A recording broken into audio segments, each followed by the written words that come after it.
What do you think 2025 is going to look like for Cena? I think it's going to be I think it's going to be a great swan song year for him. It's going to be I think it'll be the equivalent to, like they've done in the NBA, like when all the legends kind of on their last year and they get to go to all these different towns and They get their flowers. they at get each their town. flowers in each town, right? I think, Cena was a workhorse, huge star for a lot of years, and I think it's really cool the way they have this kind of laid out.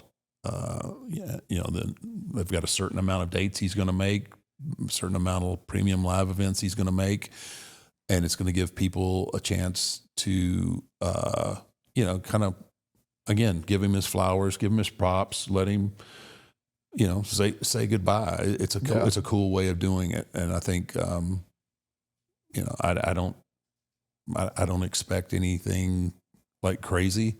I think he's going to get some good wins. I think he's going to probably, take some L's, but I think overall it's going to be great. It's going to be great for the WWE fan base to be able, because a lot of times guys will just they'll announce their retirement and that's it. Yeah. Or they come back and then they retire again. They retire again and they come back and do it again. I don't know anybody personally like that, but but anyway, no. But he knows how to tell a story too. Cena knows how to tell a story. Yeah, and I think that's what we're going to see. We're going to see a story. Yeah. Like you said, I don't think he's going to just stack wins and never lose. I think you've got to lose to tell the story the right way. Yeah, absolutely. You look at what Cody did. You got to lose to be able to tell the right story. And I think we're going to see that with Cena this year. I'm interested in how they do that in 12 months. You know what I mean? Like, how do they put a bow on that type of career and tell the right story that makes sense to end his career over the next 12 months? Yeah. I mean, it's more than most. Usually you don't get to plan out your farewell tour. Because I think I'm glad he's and I don't know who's whether it was his idea or creative's idea to do this way. It's got his name written all over it as far as creative. But it's a cool way for somebody that's meant so much to the business to go out and give that many opportunities for people to see him live and kind of do that. Yeah. I think it may probably be the way of the future for wrestlers. Of how guys go out. Yeah, how they go out. Because I wouldn't expect him, if he's going to do this way and go out this way, I don't expect him to make a comeback. He even said in a press conference that I think it was post Raw on Monday that you will see him again, but it's going to be a suit and tie. It's going to be in a more of a business type of role. He always wants to be part of WWE. It's in his blood, but he's not going to. You won't see him in the jorts and the and the tank tops anymore or whatever. And do you wish that you would have had that type of exit, or are you? I think it just made it harder on me.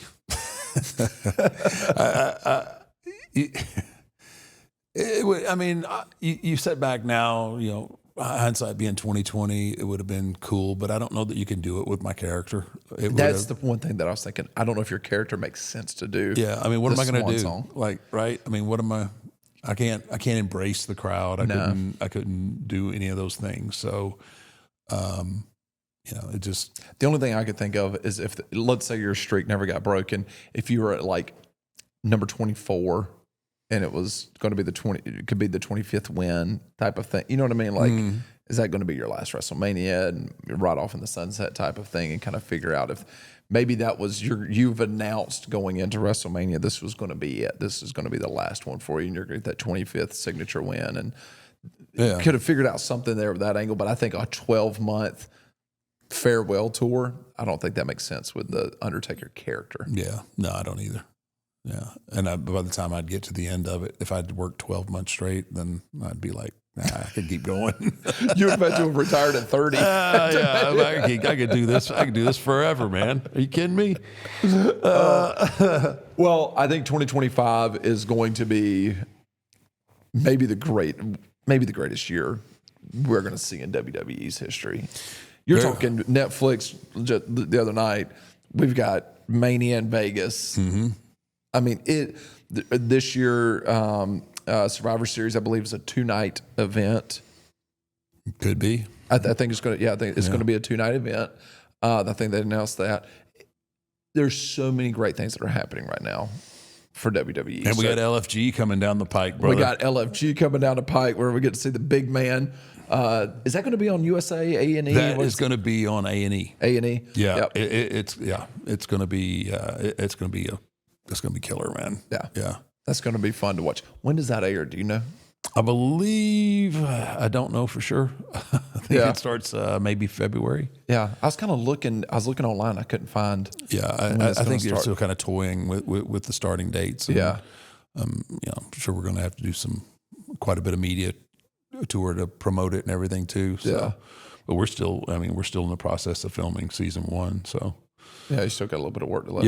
yeah. But I think people are really going to enjoy. Again, they're going to enjoy that, and I think it'll be kind of the precipice of things to come. As far as thanks for that thesaurus you gave me for Christmas. There you go. By the way, Santa Claus brought you something. Yeah, he did.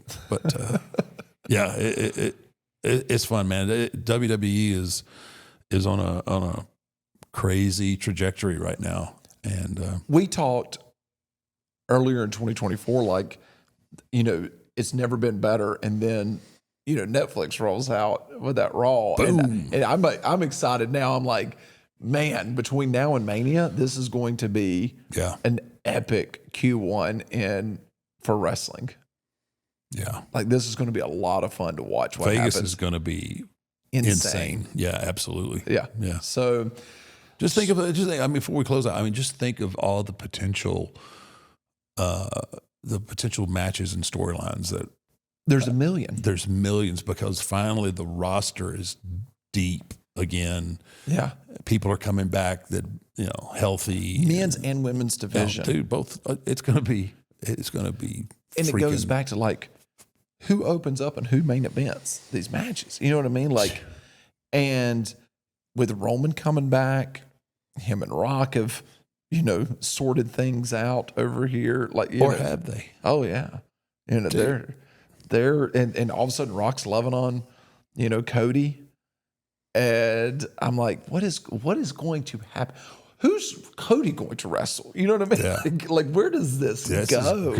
This is great. Like to have this, like what happens going? With Gunther? You know what I mean? Like all of this stuff. I'm going, there's so many different angles. There's so many different ways for this to go. I have no idea who's going to win Royal Rumble. Everyone, of course, is saying it's going to be Cena so that he can wrestle. Me personally, I think the storyline's better if he doesn't win the Rumble. Yeah. And then we're really going to be trying to figure out where does Cena fit in this whole thing because everyone believes he's going to win the title for the 17th time. Are you telling me that he's going to ride off without winning the title? Or are you going to, like, all of these things? All these what ifs. How does this all fit? And I think that's what's special about what's going on right now. And I think that's what's special about, Netflix being involved. And it's a great time, man. It's a great time to be a wrestling fan. Yeah. It really is. There's just so much excitement in the air and just exciting possibilities and new ventures. It's really going to be a fun year.